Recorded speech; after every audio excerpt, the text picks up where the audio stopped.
Today is an episode for the record books. Be sure to write it down.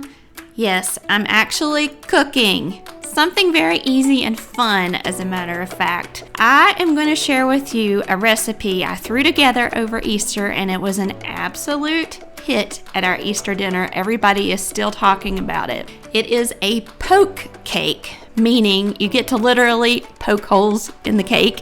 Yeah, lots of fun. It has vanilla pudding, Oreo cookies, and a fudge topping. It is absolutely out of this world, scrumptious, melt in your mouth, good.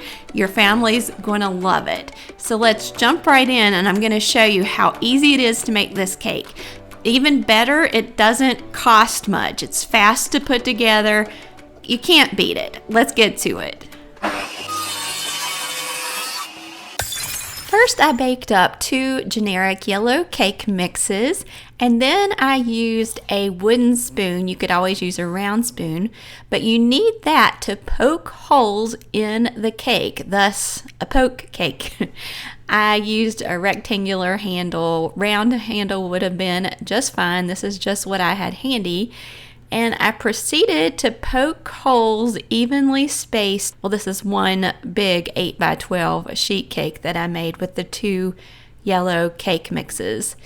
I will say that it was very cakey.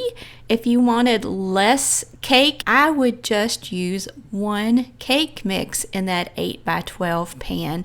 It was delicious just the way it was, but almost a little bit too cakey as far as the cake to pudding to Oreo to fudge ratio.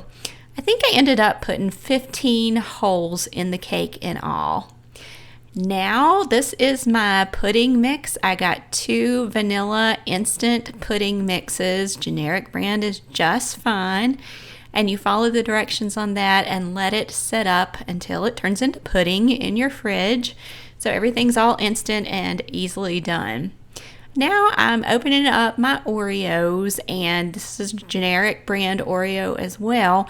I crushed them up by hand. I started doing 1 row at a time, so I'm just going to crush up 1 row of the Oreos and add it directly into my pudding here. Another way to do this is to put those Oreos in a small paper bag or even a plastic Ziploc bag, and you can whack them on the counter or run your rolling pin over there to crush them up. As you know, if you follow my channel much, you know I don't mind getting my hands dirty. I actually enjoy putting my hands in whatever I'm making. I happen to be making food in this time, so I'm getting my hands in there.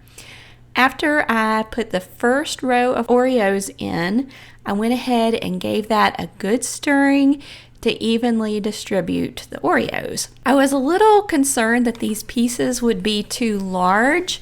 You certainly could pound them up smaller, but what ends up happening is that pudding softens the Oreo, so even if they're larger, it really doesn't overwhelm you when you bite into them. It's really good and a nice texture.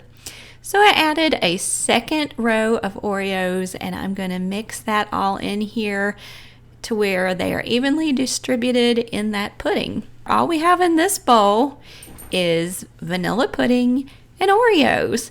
And I did end up taking my rubber spatula and kind of chopping up the Oreos a little bit more. Again, I was concerned they would be too large, but breaking them into 4s is the ideal size. This is a fun part. I got the cake back out that we had punched the holes into, and now I'm just going to spread that Oreo and pudding mixture over the top. I'm using a rubber spatula here, and that helps me to kind of gently press down, and the pudding and the softened Oreos are going down inside all of those holes that we punched to kind of become one with the cake for a scrumptious, delicious dessert. I had about a 1/2 cup of the Oreo pudding mixture left over, but that was okay to eat on its own. It was just a little bit too much for the cake. I would go ahead and get 2 large boxes of the instant vanilla pudding mix and just eat the leftovers. Then I sprinkled a little bit of the last row, the final row of Oreos on top, and gently pressed those down into the cake. For the fudge topping, I'm using a little secret here. This is the Pillsbury chocolate fudge topping.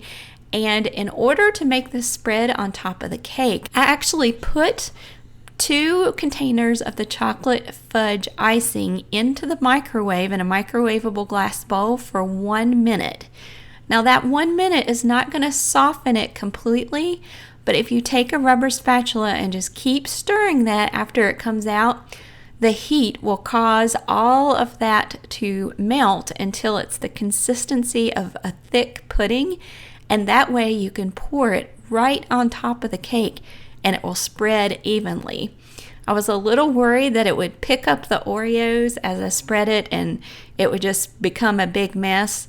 But it ends up that by melting that icing in the microwave for 1 minute and then pouring it on top, it was perfect in order to spread that fudge topping on top and get a good even coating. The good thing about using the fudge icing is that it's warm now, so it spreads evenly, but then as it cools and it becomes room temperature, or even if I put it in the refrigerator later, that's going to harden back up and make a true fudge topping. So here you can see most of the layers. You have the cake on the bottom with the Oreo and pudding layer in between that's seeping down and the fudge on top. Let me just slice this piece in half for you so you can get a better look at those layers. How could you go wrong with yellow cake? It's so moist, and then you've got the Oreo and pudding layer that comes down into it, and that thick hardened fudge on top looks delicious. But there's only one way to know if this is a winner. It was easy enough to make, easy enough for me to make, so I know anybody can make it. Let's see how this tastes. Absolutely amazing. Let me tell you, this cake was a huge hit at our Easter dinner. Everybody's still talking about it 2 weeks later. They couldn't get enough, and I know it will be a hit for whatever social function you want to take it to, or just as a special treat for your family. It's really easy, fun to make. If I enjoyed making it, it must be easy. You may be asking yourself, if this channel is called Sawdust and Cornbread, why don't you cook very often? That's a valid question. I'm going to link a video up here at the top that explains all about it. You can find out more about me, my husband, my family, and why the channel is called Sawdust and Cornbread on that video above. Be sure to take a look. I hope you enjoyed the video. Be sure to like and subscribe if you haven't already, and I'll see you next time. God bless.